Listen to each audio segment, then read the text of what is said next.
$92. Hot one today. Warm, anyway. It is hot in this garage. Whew. All right. Well, I'm on early, so I'll give it a few and let some more folks join in.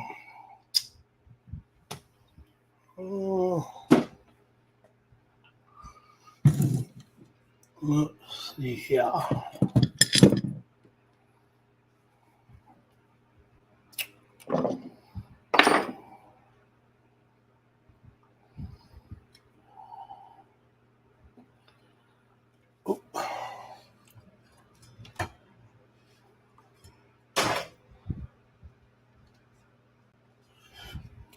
Need that.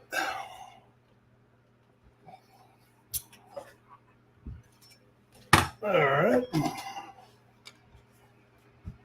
Phew. It is a warm one tonight. Oh. All right. Time is it? Well, I'm a few minutes early, so give it another minute here and get started, and I'll show you what we've done to this 750. We tore it apart a couple weeks ago, and it was in decent shape. Not the greatest, but not too bad. And then last week we did a video on cleaning it in the ultrasonic cleaner with Chem Dip. I had a ton of people ask about that. I've got other cleaning solutions people want tested, so did that as well. I put a new front badge on this one. It was shot. It was pretty gross. They're easy to change. Just pop these little pop rivets out, and then I've got badges. So oddly enough, if you ever need one of these or an AVS2 badge, Edelbrock has those. Just call them. Talk real sweet to those folks on the customer service line. I would say the girls, but they do have a couple of guys on the line. But they will send you a new replacement plate if you want it. No charge. They just throw it in the mail to you. So it's kind of a nice little deal. So if those ever get gross, like that one was, they'll send it to you for free. Pro tip. Look, we're not even 2 minutes in, and I give you valuable info already. How do you like that? More giving you what you're more than what you paid for. So, okay. Let's go ahead and get this thing started assembled. I tore this one completely down just simply because I wanted to see, one, how it was going to clean up in the ultrasonic cleaner with a little bit different temperature. I dialed the temperature back a little bit on that video. I just wanted to see it at a little bit different temperature. Sometimes I go a little bit hotter, but this cleaned up pretty good. Video showed it decent. So as soon as I'm done building this one, I'll get some images and I'm going to throw it on the website. I'm not going to keep this one, and it'll go cheap because it's fairly well used and it's in good shape, but it's a little dirty-ish still. But it's a good runner. Yeah, it'll be a good carburetor for somebody. So I will put it on the website. Dirt cheap. Give somebody a good deal. So since we did take it completely apart, let's go ahead and start with some pre-assembly of some things. One thing I get asked for quite a bit is this area here on the accelerator pump. Can you use the marine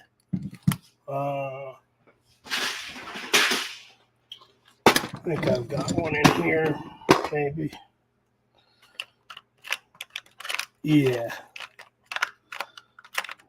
Well, maybe not. Anyway, the little marine seal for the accelerator pump.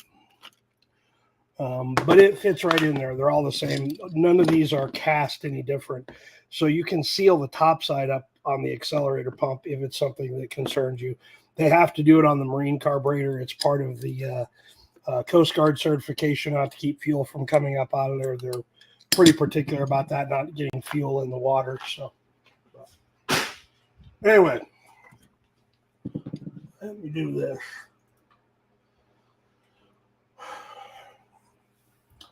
Unfinished project. Hey, I'm glad you're here.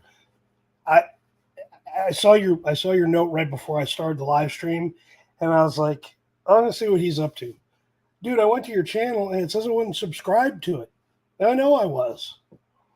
So I've seen that frequently with YouTube here in the last, I don't know, year or two, something like that, where I'll be like, hey, I haven't seen something from my favorite content creators or content that always shows up on my on my homepage, when I'm scrolling through looking for stuff to watch, and it said I wasn't subscribed. So you got a new subscriber. I subscribed to you again. So that's weird. But anyway, just thought I'd mention that. Hey, Fox, how are you doing, bud? Hope that you got that El Camino sorted out with those cylinder heads. Oh, let's see here. Andrew, how's it going, bud? See you a lot in the Facebook group, so I always appreciate you participating over there since I don't seem to very often. So, Q-Jet accelerator pump video. Yeah, I like Q-Jets. I've got one I'm probably going to tear apart here pretty quickly. I don't know if I'm going to rebuild it or not, but the person that wants it asked for it to be torn down. So I'll see if he wants it rebuilt. If he does, I'll do a full build video on that. So anyway, let's get started on putting this back together. Since we have the accelerator pump out of there, there is no seal on the automotive carburetors. It just goes back in there. But here's the key. That little S-link needs to look like an S when you're looking at it from the front of the carburetor. If it looks like a Z, see if you can see that. See how it's kind of bent a little bit? If it's in the Z, what will happen is when you go to actuate the accelerator pump, may not do it on the first time, may not do it on the 100th time, but it will eventually snap the top of these off. And that's why a lot of people go, I need to get an accelerator pump that's not made out of plastic. Those things are cheap and fall apart. I've never had one of these break unless this isn't on there correctly.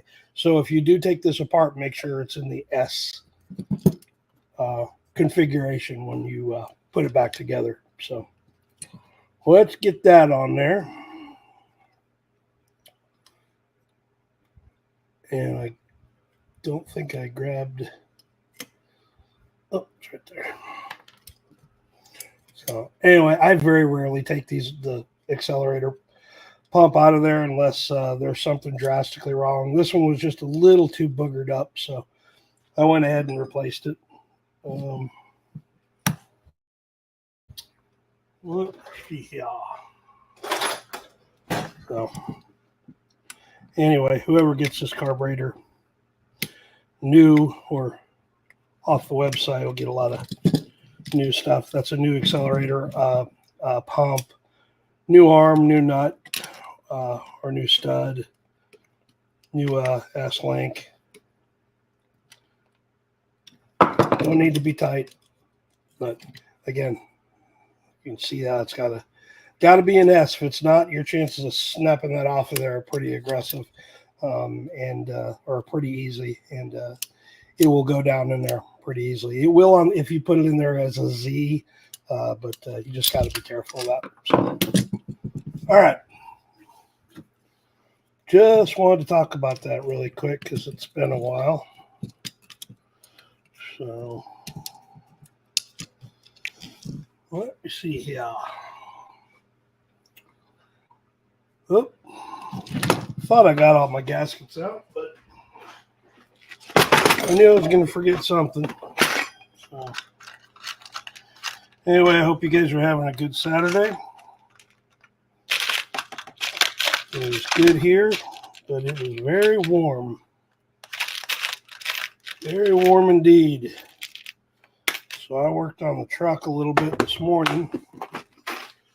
And then a little bit on the Chevelle this afternoon while I was inside, but my air conditioner crapped out in the garage, so it's like 85 degrees in here. So not fun. So, didn't work on it very long.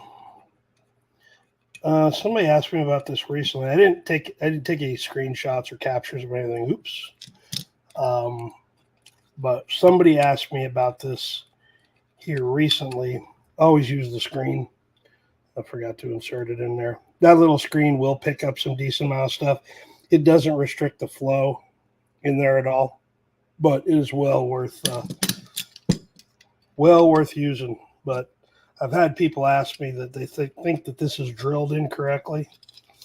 I don't know if you can see that. You can kind of see how that's angled inboard. They said, well, Edelbrock screwed up. They drilled these wrong. They're not straight. They're not supposed to be. They're at an angle, so it'll actuate with the float. So it's meant to be that way. Let me check the comments here too. I didn't do that often enough on the last live stream, so I told myself I was going to remember to do that.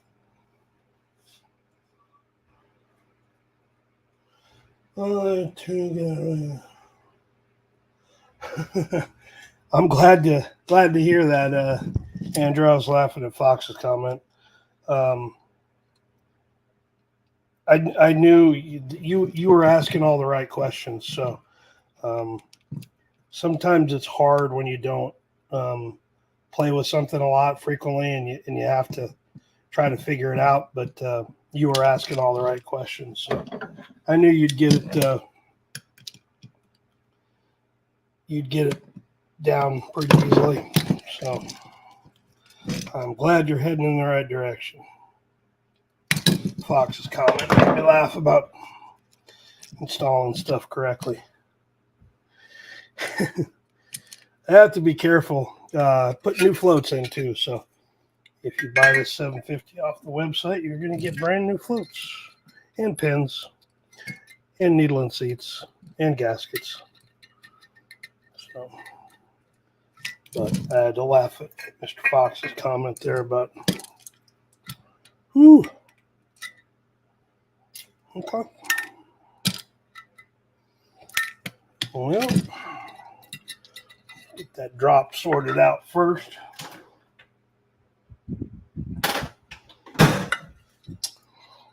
It was way bent.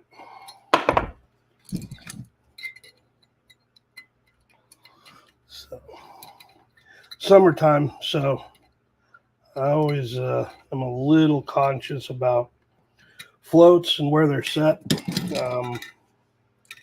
Simply because I try to carry just a small amount less fuel in the summertime. Too far still. Whoop. So I'll show you that here in just a second.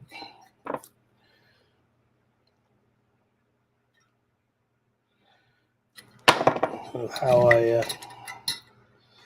lower that a little bit more. I still use a 7/16 bit to do that. Sometimes you can use a 1/2-inch bit, and that's better, I think. But I'll just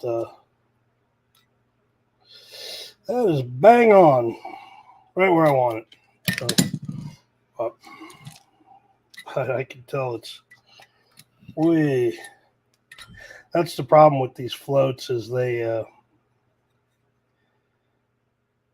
made of brass, so everything bends easy, and it's very they'll get out of whack pretty easily. So these have been in my box for a while, so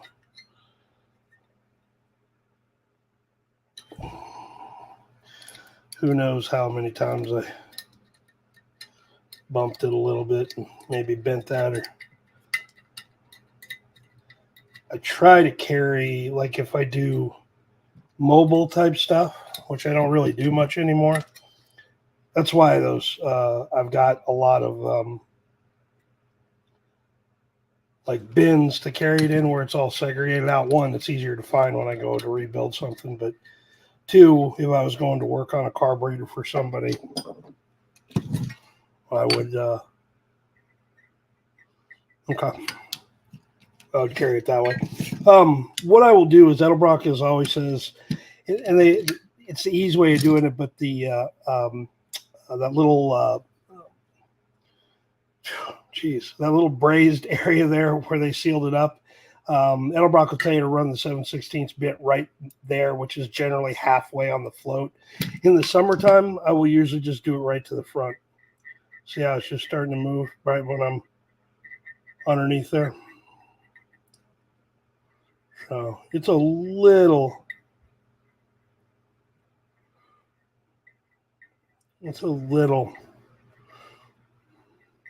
but that's where you'd start with the 1/2 inch bit, is go right under the tip, and then the 1/2 inch is going to lift this float up, which means it's going to have less fuel in there. If you go center, see how much it moved, which is where we'll set it today.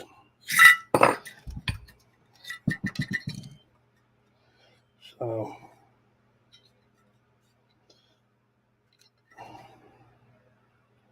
but anyway, if you want to carry less fuel, just use a 1/2 inch bit. It really doesn't matter where you measure it. It's pretty spot on. It's important, but it's not, I wouldn't call it overly horrible if you get it off just by a little bit. That's why you always double check it. So because I bent that so much, what it did is it changed the position of that tab, and now I'm nowhere near there. So the tab on the drop is always adjusted second. But I wanted to show that to you because especially that one had such a big adjustment on there.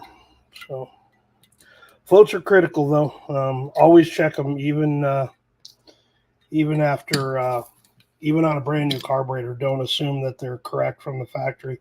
These things bounce around in shipping and freight. It's pretty close. These bounce around in shipping and freight, and you don't want to trust them going into the carburetor without it. So I always adjust those. First thing I do with a carburetor is take the top off. It's no different than a Holly. You always adjust the floats on a Holly. No one ever complains that when Holly came in, their floats were set incorrectly. Yeah, you got to set them. Same on Edelbrock. What helped you the most? So I appreciate that, Andrew, but you did all the work, man. I just kind of showed you how I do it. And so all the credit goes to you, sir. Somebody sent me a message last week, and they're like, hey, I appreciate all the videos. You got my carburetor running good. I was like, I've never met you before. It wasn't me. It was you. You had to do the work. You had to make the decisions. Gee. I do enjoy this, though. When I was in the military, I spent a couple of years as an instructor. My last tour of duty was at Fort Knox as a drill instructor at my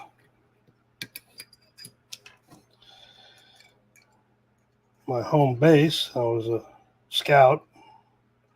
Scouts and tankers were at Knox. And so, yeah, I got to go home and be an instructor there. So, all right.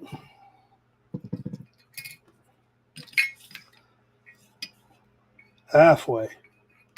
One bite, everybody knows the rules. I watched too much TikTok today. Anyway.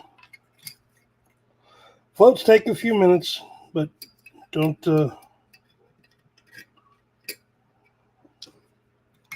skip it. a hair too much. That's perfect. Just here it hit. All right, let's see how the drop is. Drop's going to be off. All right. We're getting close. So, but anyway, I don't know where I was heading with that. But my mom asked me, or now I remember, my mom asked me once, wouldn't you like to have been a teacher? I was like, oh, hell no. I'd be the worst teacher ever. I could do this, but I couldn't, I damn sure couldn't teach kids. I volunteer with, do some high school stuff with some high school automotive shop programs. And those kids are way smarter than I was at their age. But they are also very, they can be a pain in the backside too. So, all right, floats are set. So no, I couldn't have been an instructor. I was a good drill sergeant because I was angry all the time. All right, we'll set that aside. I didn't get jets out, but I have a note.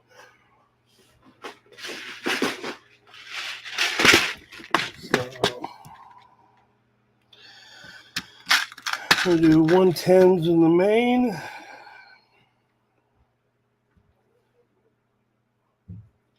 I don't know if you can hear my dogs in there barking. 107s in the secondary. This carburetor was in. I did clean the rods and the jets, but they were just bad enough. I just said screw it. I'll replace them. So you'll get new ones. So. All right, let me look at the comments. Yeah, Fox, on a Holly, I typically will always go with the nitrofill stuff. Just because it's you just never know what you're going to use or what it's going to be used for. But there's really not a good nitrofill for the Carter or Edelbrock carburetors.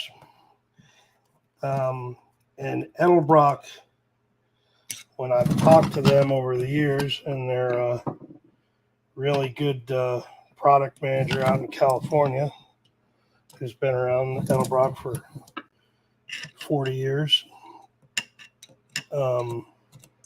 He said they've looked at doing the nitrofill, and they just decided against it. No one boosts these things or puts a blow-through application on it, so there's really no reason to invest that money into creating something that really doesn't have much benefit. So what I will do is, even on a like I've got that 1906, it was just up here a minute ago that showed you the badge on. I will submerge those just to test them to make sure there's no pinholes in it. But yeah, the brass floats are fine in an Edelbrock. Holly's a little bit different story. I'll try to always use the nitrofill stuff. And then I think the Q-Jet stuff's all nitrofill these days. At least all the kits I bought here recently anyway. So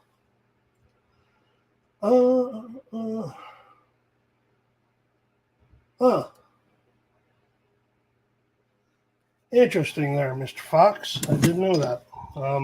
Yeah, I was there 1990 early, and then left there, went to Germany, and then went right to Desert Storm, and then came back from Desert Storm, and they're like, "Oh, sorry, we're overstaffed for Germany. We loaded too heavy, and you have to pick another duty assignment." And I wanted to go to Germany. I wanted to spend my 3-year enlistment in Germany. That's what I signed up for. So I wasn't even in for 10 minutes, and the Army screwed up my contract or voided my contract. But that's what happens, I guess, when you're in the military. They're going to do whatever they want. So kind of funny, but But yeah, I went to Korea after that. But Fort Knox was my home armor. When we did the teardown on this, one of these, this side here was loose. It's much tighter. All I do is just peen that down a little bit. You have to be careful because these shafts are very delicate. They will bend fairly easily, and they're specific. So this weight, that part number is specific for this carburetor. I haven't put the, and maybe I'll do that. I'll put that on the website. Identification numbers for all these, and then what carburetor it came out of, because it's good to know what they came out of. So if you have any laying around that are extra, like I have to reference back to it all the time. So I'll create a PDF out and put it on there. But we peened that over and bent this up a little bit. It operates the way it's supposed to. So we are good to go. But gaskets, if you remember right, that little notch is the easiest way. It always goes in like that. Notch to the outside. You can't put it to the inside. And then that way your gasket will fit on there. Oop, I got the wrong booster. That's the right one for the. You have to be careful with these. They only go in one way on a lot of them, but some of them that don't have that pickup tube on it, they just have the main well. It will go in there either way. But when you drop it down in there, it should go in there freely, and it'll be sunk below the top level of that, and you got the right one. So I knew that right away as soon as I grabbed that gasket and was starting to put it on there. But watch how they fit in there. So, yeah, Fort Knox. That's I get to go back there fairly frequently, or I was going back there fairly frequently. Here in Mississippi, because it's not too far away. It's 8 hours away from here to Louisville-ish, or 7, 6, I don't remember. It depends on how fast I drive. But I've been back fairly frequently for some small reunions of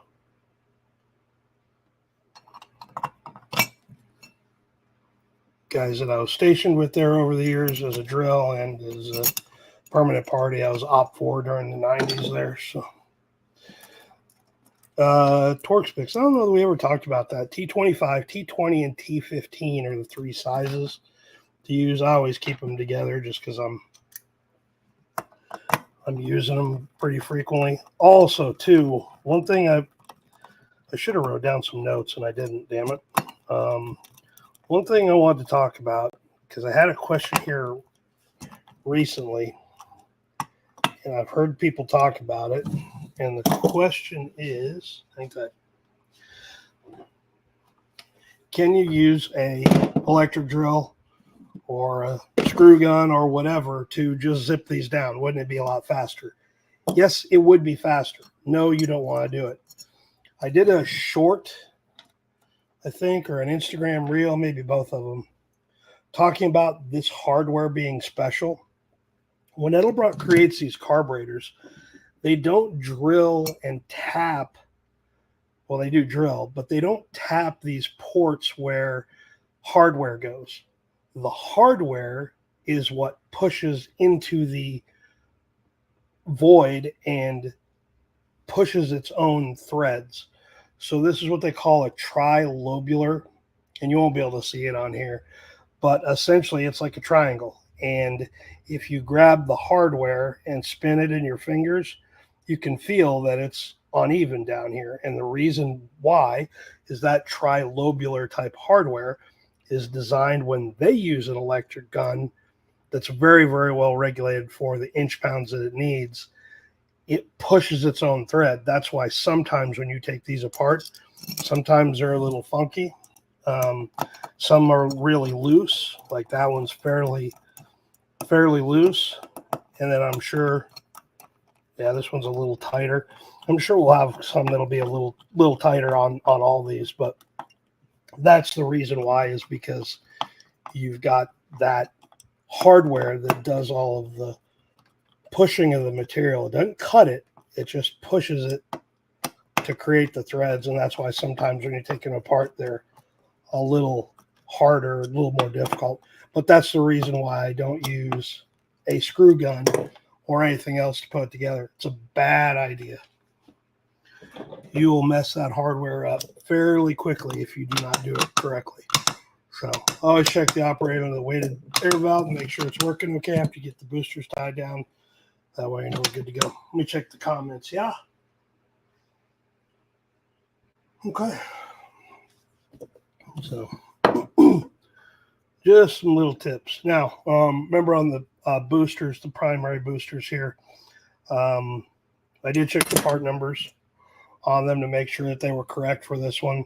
And yes, they are. The part numbers are stamped on top here. If you go to my website, you can download the part numbers for free. And you can see that some of these carburetors have different size boosters, especially when you talk about the electric choke carburetor versus the manual choke carburetor. Like this is the electric choke 1411, which is a 750 CFM. The manual choke 750 has a different booster in it. And those part numbers will tell you that. Did a video on that, not too long ago, because somebody wanted to argue with me that they're all the same. And I'm like, well, actually, they're not. And yeah, so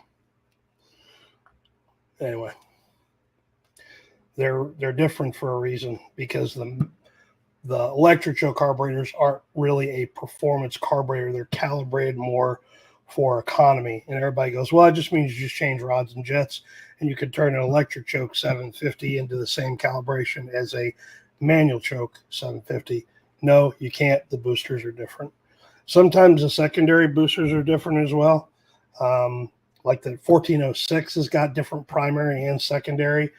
I think most of the other ones are the same, like the 1905, 1906, the AVS2 650. I think the secondary boosters are the same. So anyway, when the gaskets go on there, you've got a little notch in there. Just make sure you get that right. That way your gasket lines up and that little air bleed goes towards the back or in the back position. That way when you put the air horn assembly on, it will fit down in there. So that draws air from the outside to reference and give it the right fuel, or give it the right amount of air to meter with the fuel. So,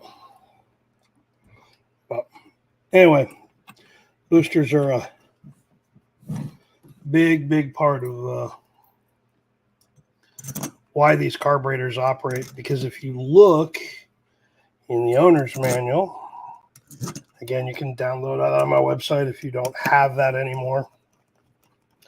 Sometimes the primary and secondary bores are the same across multiple carburetors, and the line of thinking that people have is, well, if the primary bore is the same on a 500 and a 600, then they're the same carburetor. Well, they're not. It's the booster that's in a different location.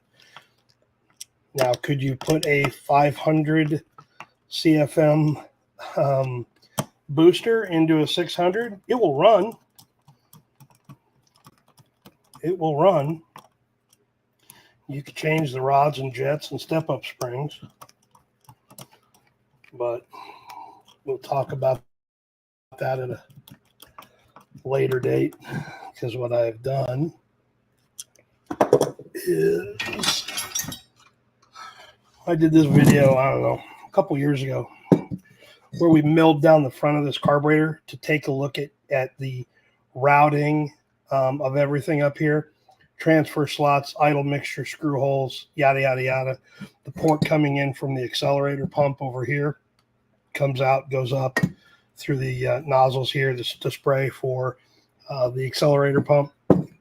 I've done that a little bit more with another carburetor, and not this one. I want to keep this one, but I've cut down another one to show some different things that are within that, because I think if you understand how that fuel's routed in there, it's a little bit you have a better understanding of how it works, and if you understand how it works, you can figure out what's wrong if there's ever a problem. So, okay, boosters are in. What else we got? Let's check the comments. Hey, Landon. Good to see you there, Landon. Hope everything's going well with that. Did you put the VRS on a Thunderbird? Thunderbird, right? Oh, one last thing. I forgot to mention that. Hardware is different. The boosters take a little bit longer hardware than the ones that go for the air horn assembly. So I should have held one of those out of there, but just make sure that you keep those separately. I usually do it when I'm preparing something to put together, but these are a little bit longer. You can use the shorter ones on the inside here, no problem, but the long ones on these outer ones, you'll run into some issues with it. So just make sure you have the right hardware. And again, it's the same. It's that tri-lobular on all of these. So it's very cool if you have an Edelbrock carburetor. Pop one of those out of the air horn assembly and spin it in your fingers, and you can feel that lumpiness in it. It's made to be that way. So, all right. Let's see here.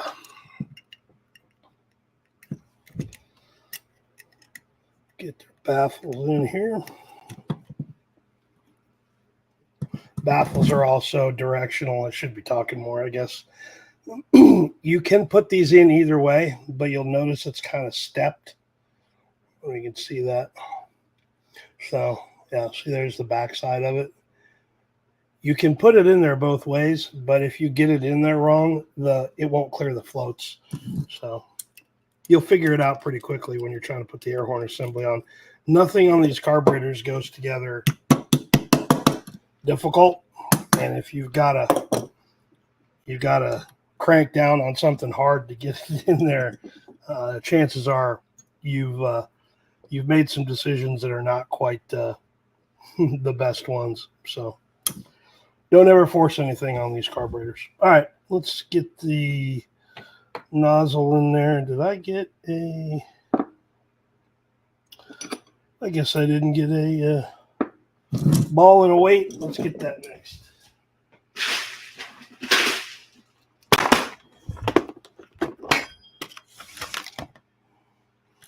I can already tell I'm missing all my clips, so we better get that as well too.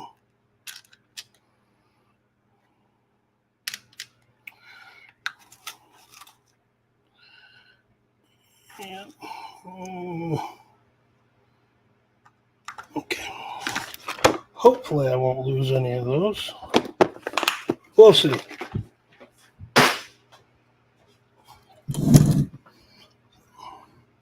Same thing. We've talked about these nozzles quite a bit in the past. They are a little funky because everybody goes, well, what the heck is this other hole here? It used to be part of how the air horn assembly was fixed to the top of the carburetor. You had another screw that went down through there. Edelbrock eliminated it because they realized it wasn't worth it. So check ball in first, weight next. So, not needed. But they never changed the design, and I guess because these are cast there, Edelbrock cast these. They don't purchase these from China or anything like that. They cast them, they drill them, and then they will mark them with the size.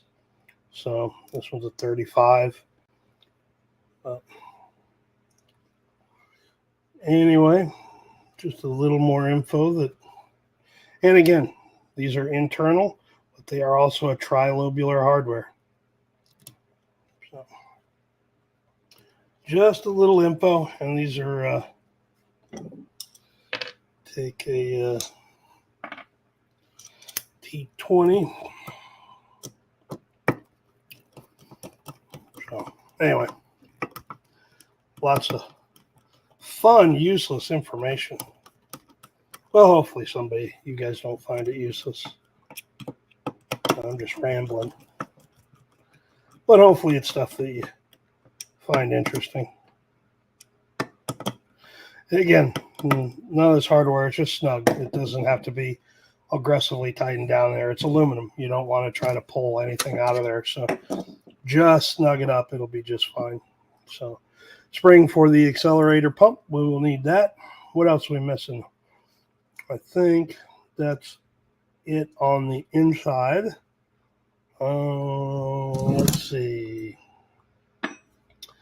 Do choke assembly last. Go ahead and put the rod in here on this side. It's you can take. I take these rods out, but you can see that it's got a little bit of a notch in there. They only go in there one way. And it's to keep it from falling out when it's attached. So you got to go pretty aggressively to get it in there, or rotate it pretty aggressively so it doesn't fall out. Let me check the comments. Yeah. 429 Thunderbird. I had a friend that had a 66 Thunderbird in high school, and that car felt like it was 10 miles long, 5 miles wide, and today, walking up to it, it's like, okay, it's just a mid-size whatever. But back then, I always felt like it was a massive car. In reality, it's really not. So, well, anyway, neither here nor there. All right, what else are we missing? Let's get the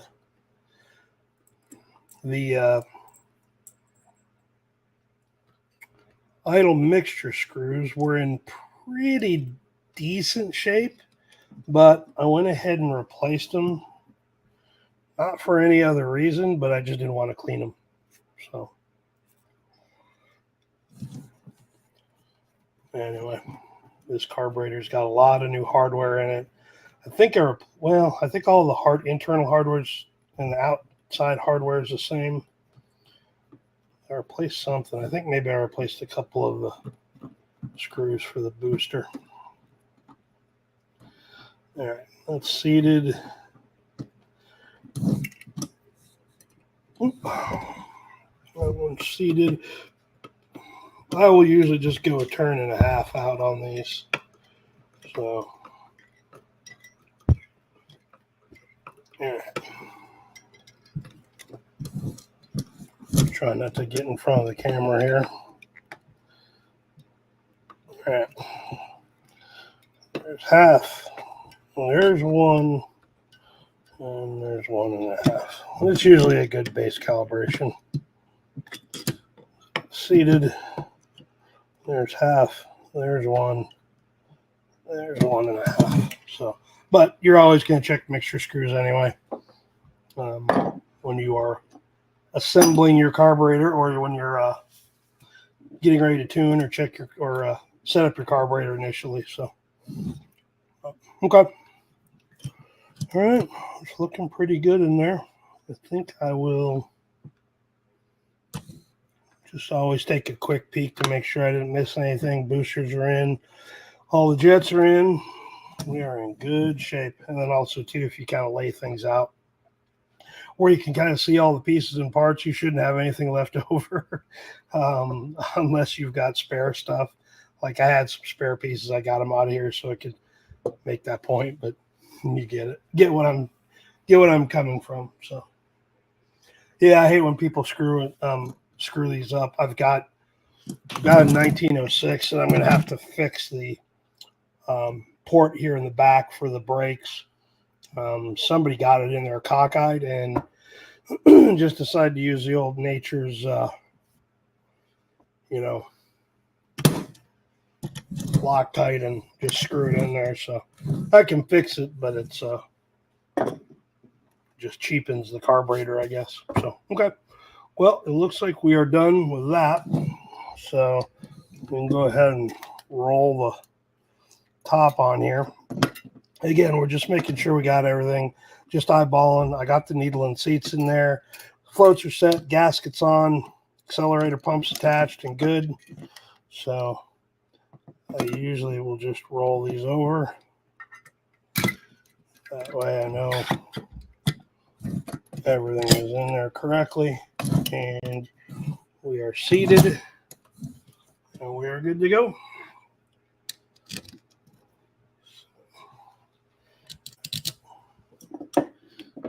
We're back to our T25 on the outside. And again, don't ever use an electric. I know you want to. Trust me, I would like to too sometimes, but it's better to save the carburetor than be irritated because your hands and forearms maybe got a little bit of a workout. So these two are fairly easily going in there. So, but okay. Now, before I go any further, I will get those snug. I will just verify the operation of the accelerator pump and just make sure, one, I know because it's got pushback on there. The spring's right. I can observe, make sure that we're in the S pattern on the link and not a Z pattern. And we're not too tight on that, so I know we're good to go. So, all right. We can finish tying these up. I know it's hot here in the garage, but hey, wait a minute. I'm missing a piece of hardware. It doesn't feel like it's 87 or whatever it is in here right now. Thank goodness. Came out here to fire up the laptop and get ready, and I was like, oh, good Lord. The air conditioner's out. I have a small AC unit in this garage that I work out of is attached to the house, so it's have a small window unit that because I don't keep the garage heated in the winter and cooled in the summer. I'm out here frequently, but usually the garage door is open, and my wife would murder me if I did that. So, all right. Well, we're cruising right along here. I don't know if I made mention, but if you have any questions, I'm here to answer them. Let's find that piece of hardware before I show you the differences in some links here. Oop. I'll do this. Yep. That one's a little ugly. That one's a little ugly. Yeah, there we go. So, see there's two different links of hardware. I guess that's showing up okay.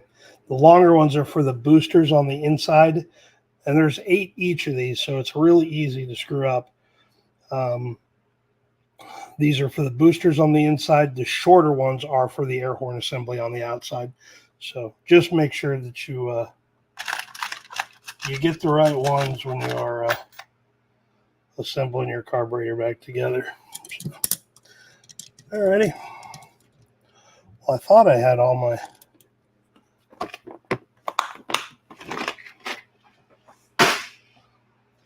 my hardware and everything, but I guess I was moving a little too quickly when I put everything together to shoot the thumbnail for this and start this video. Oops, just knocked you around. This one's one that's very tight. Now again, I could take the screw gun and zip that down in a second and no problem, but you will foul the threads on this one pretty easily. So it's snug, it's where it's supposed to be, but that's why you never use a gun. That one had a lot of resistance to it. And and this one is very easy. Not really. It's going in much easier. So, and again, you could screw that down with a gun and be fine, but you definitely won't want to screw that up. So, okay, good to go there. Accelerator pump rod only goes on one way. Hooks into the linkage down here on the bottom, and then just rotate it up. Now the 750s use the top hole, so that is where our linkage is going to go, is in the top hole.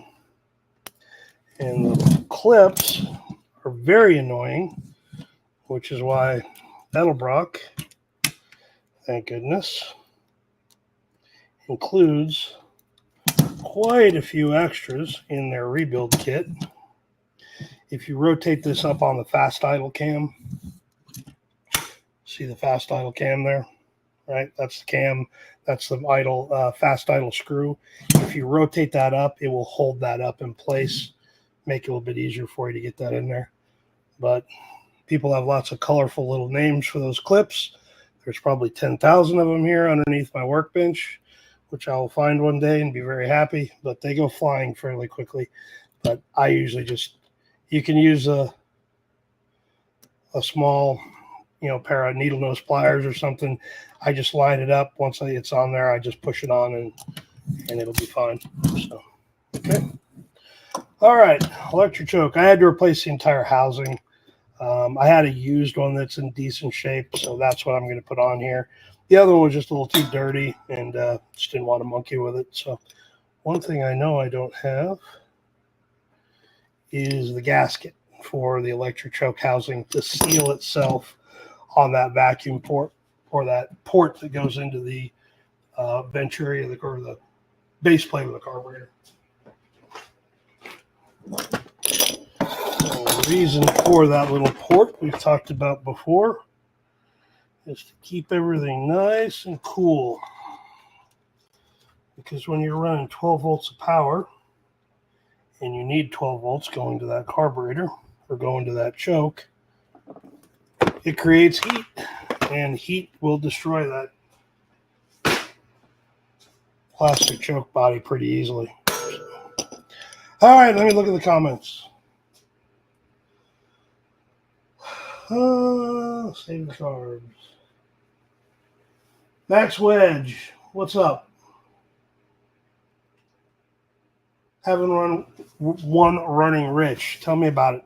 Tell me what's going on, and I will pop back over there here in just a quick second.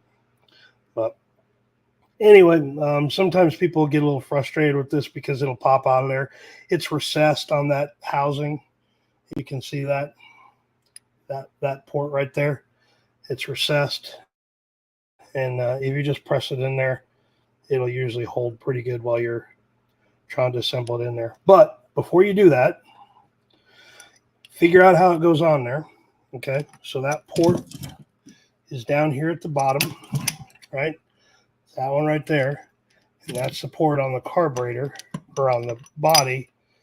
Just line all that up, and that way you know where all that hardware goes in.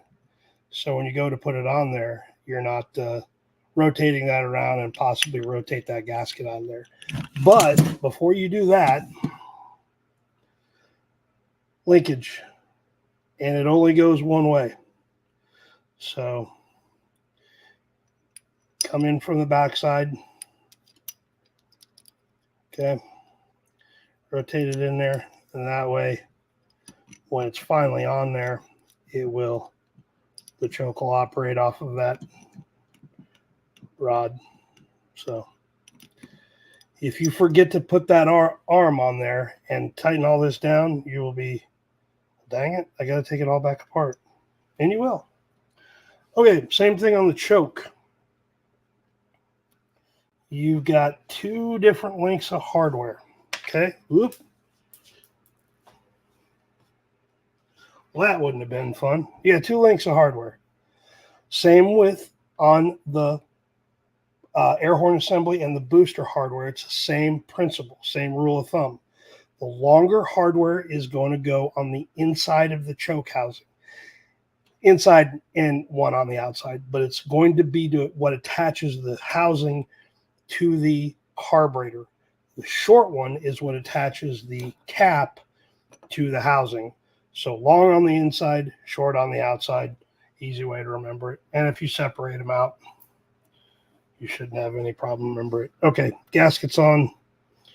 We're in good shape. Different size.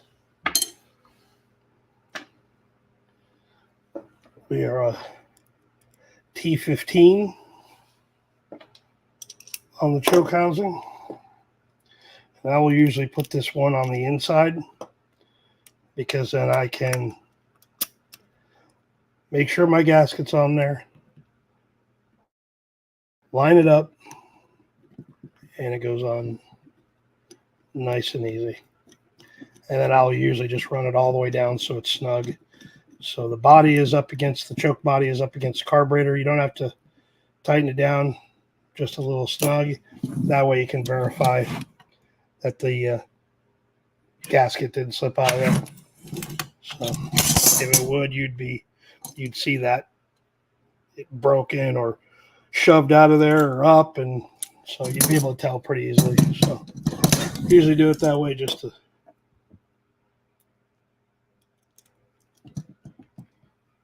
make sure that we got it all lined up. Now we can tighten it all down. So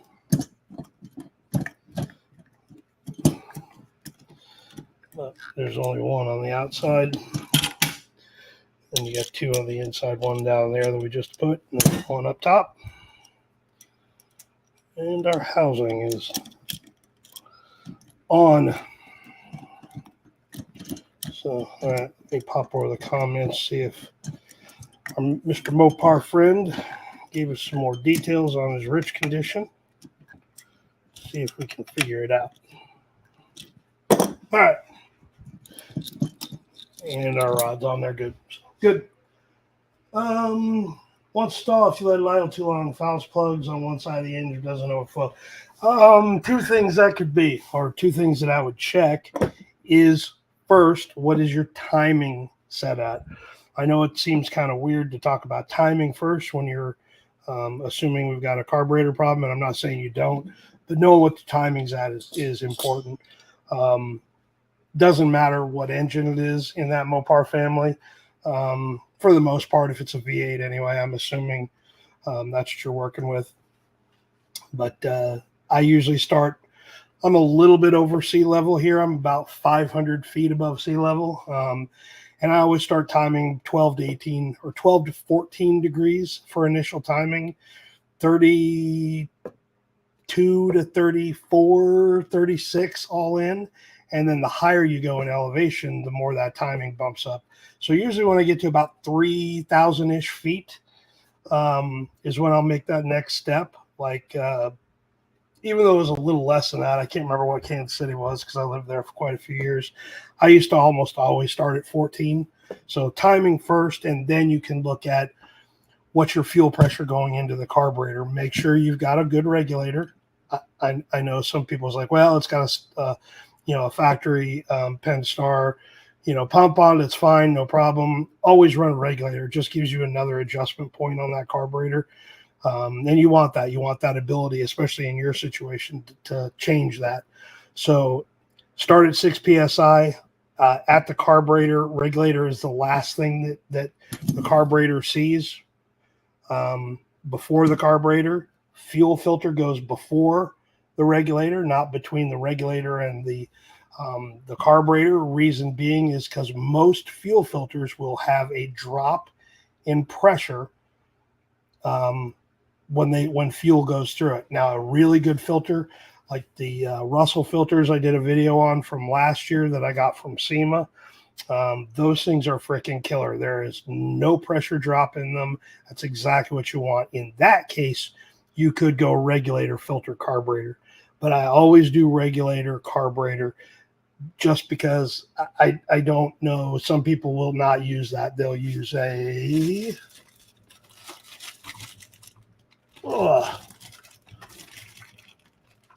of course. They'll use a plastic style filter. We did a video on the pressure drop that occurs with these type of filters or any filter.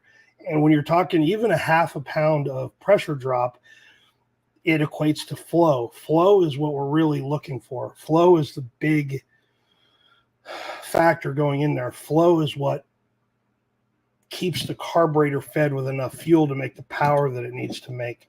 So flow is the big number on a pump, but these will drop pressure, which means they will also drop flow, which means they don't flow that well.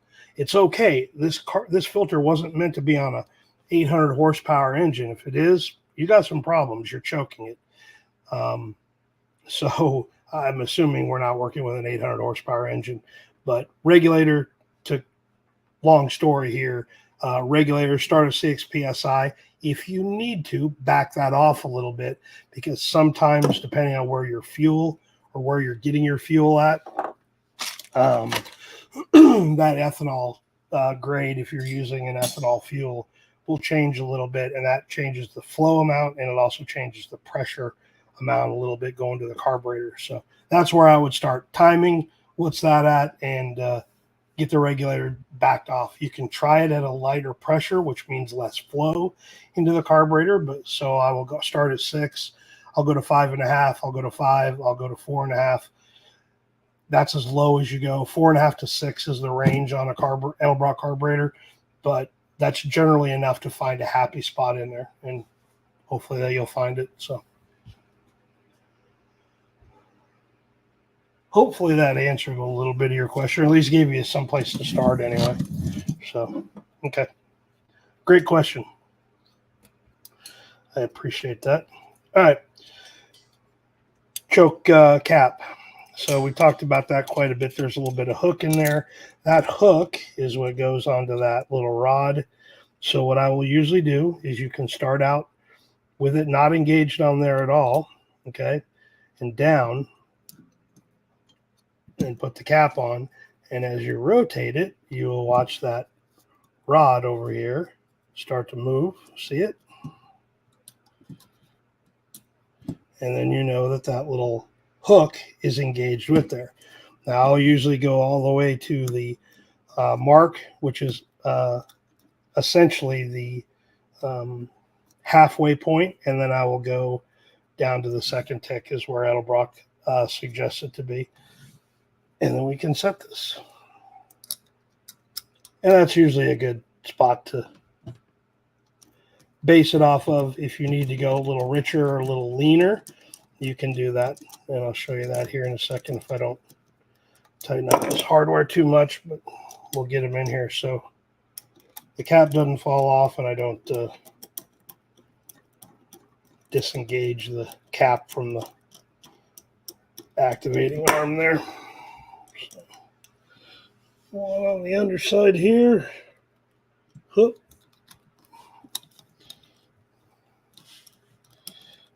All right.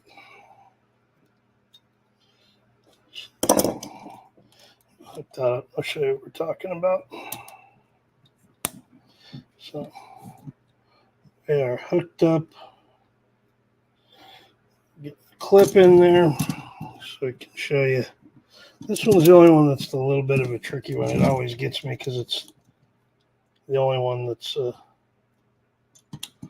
feels like it's on the outside. So usually you can stick something on the backside, but once the clip is on there, just give it a little push and you're on. So, okay. So we can see how the choke's moving. See how the plate is moving. So when you go one way with it, it'll go richer or it'll go leaner. So we always settle it to, that's where Edelbrock does. That way you're getting a little bit of air in there, and you can monkey with it wherever you want. But I forgot to put the gasket in. Sweet. But anyway, you get the idea. The gasket's not going to affect, and we've already hooked up with the rod there, so we're in good shape. That's why I always try to leave everything out. Now you can put the gasket in there, or you can put it on the body. I usually just shove it in there because the choke body will hold onto it and you're good to go. So make sure we get our little hook in there right. And we know it's attached because it's moving. And now we can get some hardware in. So I'll pop over the comments here in just a second there. Mr. Mopar friend.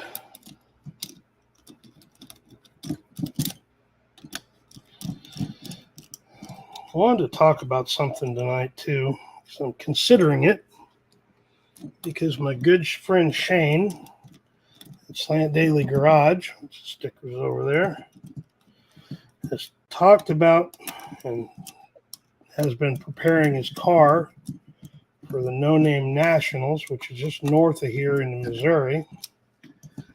And I'm halfway considering going, even though I'm not going to have a car ready for it. I may just show up, make an appearance,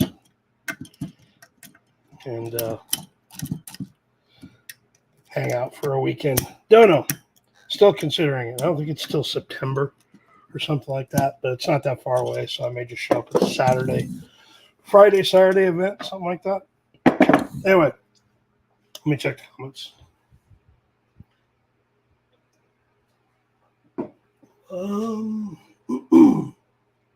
Okay, well, seemed to be good. So hopefully that answered your question. If not, again, there's really no set order that this needs to go together in. I tend to bounce around a little bit. I don't follow anything. Like I just was going to do the rods, but I've got the attention span of a squirrel, and I just saw the fuel inlet, which is a brand new one and a new gasket, and thought, I'll do that. Because again, my attention span is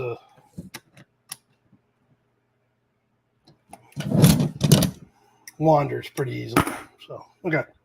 Last thing. I usually don't take these covers off, but I did because I knew I was going to replace them. But it's pretty easy to see how they go on there. I will usually just start these. And that way, when I have the rod on there, I can just rotate them over. That tool's magnetic. I was trying to get to grab that and pull itself over, but it didn't want to play. So, but anyway.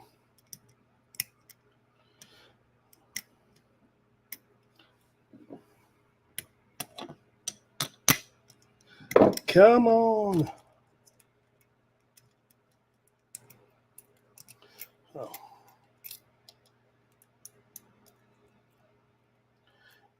everything's fighting me tonight. Well, not really. All right. Last but not least, we got our pistons, springs. Now, these take orange springs. You can just put those in there. They don't have to go installed with the pistons. Orange springs on the this series carburetor. And then these little clips are pretty easy. They are one way on, and then they got a little notch in them. You can't see that, but they got a little notch in there, so when you slide the rod in there, it will grab hold of it. So slide that in there. Make sure it's the rods have a little notch in there for that spring to catch onto it. And that's all you're doing is just lining everything up. And then letting the spring catch on there. And you're good to go.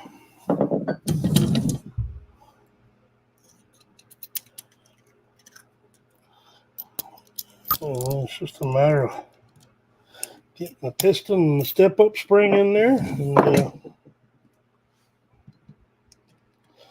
we are ready to button down our last two little pieces of hardware. Now, I get asked about this quite frequently, and I did look at it before, but I don't have what I need in front of me to do this, so we'll just talk about it. Edelbrock, in their instructions, which I don't see, which is one of the things I wanted to show you. Edelbrock's instructions will give you some measurements and some dimensions, which you should verify. They don't have to be exact, they don't have to be perfect, but all it's doing is telling you on the back underside the angle or how high the secondary plates should be. So just follow that in the instructions and you'll be fine. I rarely have to make any changes of that. These carburetors are so simple, regardless of people thinking that they're complicated. They're not. They go together fairly easy. I mean, we've been on for an hour and 11 minutes, and half of that's been me dropping hardware or chasing that down parts I didn't have, and we're done. Our towel's clean other than tools. We're back together. I will usually just do a quick little check to make sure that the accelerator pump's working, make sure the linkage is working on this side, that it actuates the secondaries. I did have to replace that linkage. It was a little, I can't remember if this one was the one that was bent or if it was just, it was bent, I think. So somebody had this apart at one time. This carburetor from the date code is from 2013, I believe. Yeah, 2013, the 287th day. I'd have to verify that because I don't know that I actually did that. But the age of this carburetor tells me that's probably accurate. But just do a quick functions check. Make sure the fast idle cam engages. When it does, that'll tell you how open your choke is on the top. When it releases, make sure it releases, choke opens, and you're good to go. So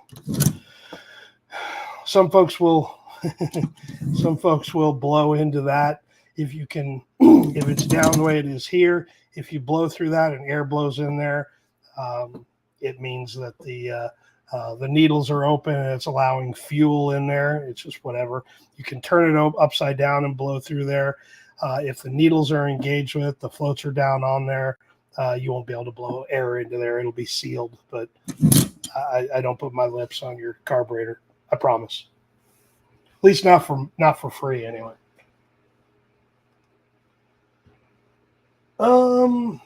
Max Wedge car. Okay, well, I guess that makes sense with the name. I should have probably guessed that instead of wondering what size engine, but that's cool. Cross ram, 750s, 36 degrees max. Race car, 5.5 psi, matching carbs. Canister filter. Switch sides. So meaning if you switch carburetors from one side to another, it fouls. Not following. So.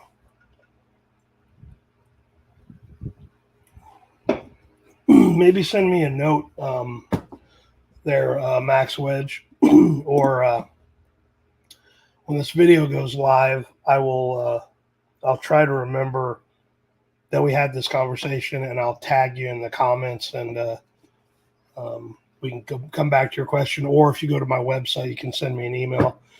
We could talk offline about it. So, okay, 750, all done. I will take pictures of this thing. We'll put it on the website. It'll be cheap because it's not the prettiest carburetor in the world. It will function. It will operate. It's been cleaned very thoroughly on the inside anyway. Everything that matters, boosters, channels, everything's good. So replaced quite a few things on there, parts in there. Obviously, it's got a new gasket kit in it. I only use Edelbrock gasket kits. I don't use anything else. So it's got a new 1477 kit in there, new floats, some new fittings. Yeah, pretty much everything. So it's not it's not the prettiest carburetor, but it'll certainly be good for a driver if you don't really care what it looks like. So I'll put it on there cheap enough that it will make your day. So okay, I think if y'all are good, I'm good. So hour 15 minutes. I'm not too sweaty and nasty after hanging out here in a very hot garage. I'm pretty sure it's cooled off outside. Time is 8:12. Yeah, we're into the 90s here in the Mid-South, so I love this time of year. Give me the 90s, I'll take them. So anyway, I think, unless there's any other questions, like I said, Mr. Max Wedge, drop me a note in the comments when this video goes live, and we'll continue the conversation there, and that way I can think about what you had to say and see if we can come up with some other solutions to your issue, and I can ask some more questions of you. So, love the VRS, yeah. Thing all the time. Yep. I've had a chance now to play with a couple of them. The 850's been out now for about 4 months, 5 months, something like that. But another guy here locally picked one up and helped him do a little bit of tuning on it. Edelbrock did a really nice job calibrating the emulsions and the air bleeds. The emulsions are the right size, so they're not. We didn't have to make any adjustments on the bleeds at all, but typically the bleeds is where I'll start. That way you can generate or dictate how much air goes into that carburetor. But they got I can understand why it took them so long to release those carburetors, because getting those calibrations that good took them some time for sure. Now, are they perfect on everything? Absolutely not. Every single carburetor has to be tuned. There's no such thing as something being good right out of the box. If we think that way, then you're just defeating the purpose of having a really good dialed in carburetor. So always tune it for the application that you're working on. But that carburetor is very, very well designed, very, very well. Now I understand why it took them so long to get it to market. 950 is supposed to be out pretty soon, probably by SEMA time. I would imagine the 950. I know they've got an E85 version coming. I haven't heard what sizes that's going to be in. I am assuming it's probably not going to be 650, 750. I am assuming it'll be 850, 950. It'll be E85. So that carburetor is really already set up for E85, other than the channel size, main channel size, and the metering blocks needs to go a little bit bigger to handle the volume of fuel. So it'll be interesting to see what they put in there, if they went to 160s or 180s or whatever that main channel is they're going to size they're going to use in there. So but yeah, I know they've been still working, and then there's rumor that they'll have a bigger carburetor in that 4150 looking style carburetor without going to a full Dominator looking setup. So very, very impressed with that carburetor. Again, very understanding now why it's taken so long to get it to market, and then so long for them to release the newer sizes. So be patient if you're waiting for a 950. It shouldn't be that much longer. By the end of the summer, maybe before the end of the year, it should be out, I'm assuming. So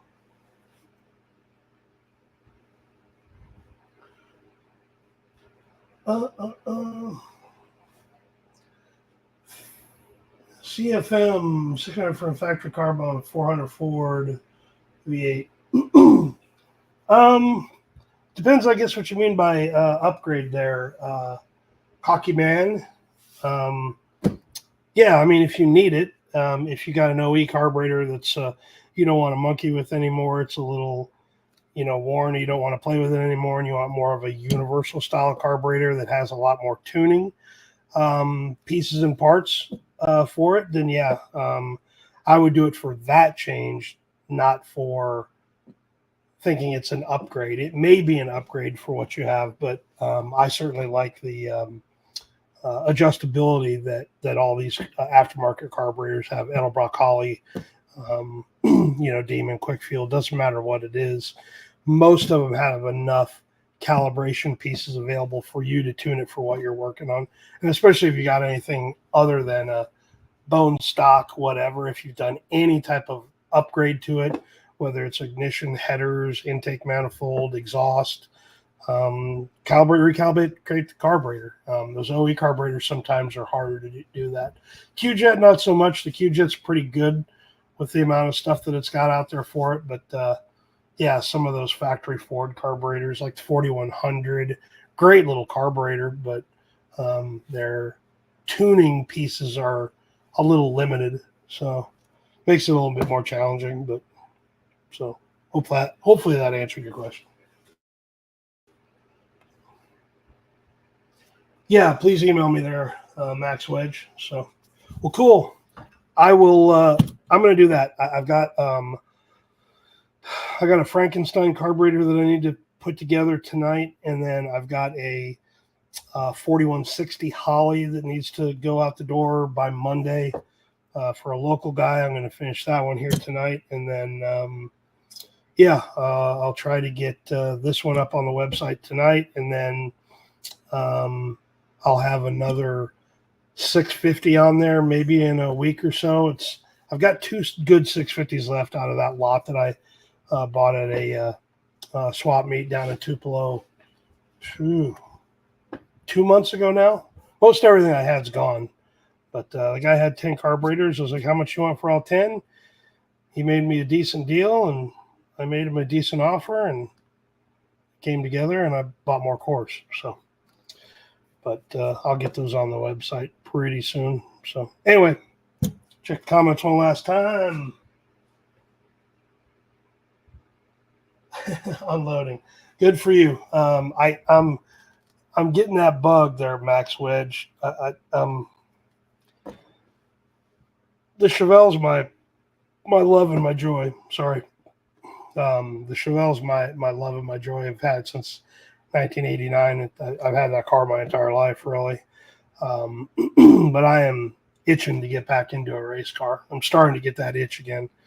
And I don't know what I want that to look like. If I want to do the Chevelle and do more of a drag and drive type of deal with that, small tire, but I'm a manual car. I want to keep that. That's typically never a lot of fun going rounds with, especially if you're not consistent on the shifting side of things. And sometimes having a manual class is a little bit harder to find in some of those. But I don't know. Maybe I'll just do it, put it together, and go to the drag strip now and then and just have fun with it. I'm sure that's probably what's going to happen with it, just so I can have a good time on the lights again. So, all righty, guys. Well, I will get that on the website. Thank y'all for watching tonight, and I'll get the first couple of minutes of this thing edited off of here, and we'll go from there.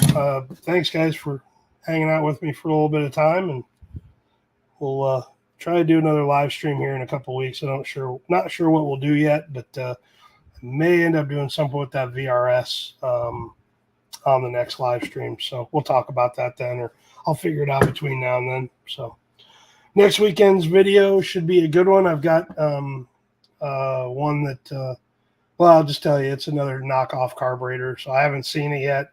I've seen one picture of it. It's disgusting, and so we'll do a full teardown of that dog turd and see what it looks like. But not much you can do about it. Everything's getting knocked off, and no one seems to care about it. But they are certainly selling those things. So there are certainly a lot of folks out there to buy them. So anyway, I'll get off that soapbox, or I'll be on here for 3 hours talking about it. Nobody wants to listen to that. So, all righty, man. I guess we will catch you guys later. Yep. A link to the website's in the description and in the channel banner up top. So, musclecarsolutioncarbs.com. Cool. All righty, guys. We will catch you guys on next week's video. We'll see you.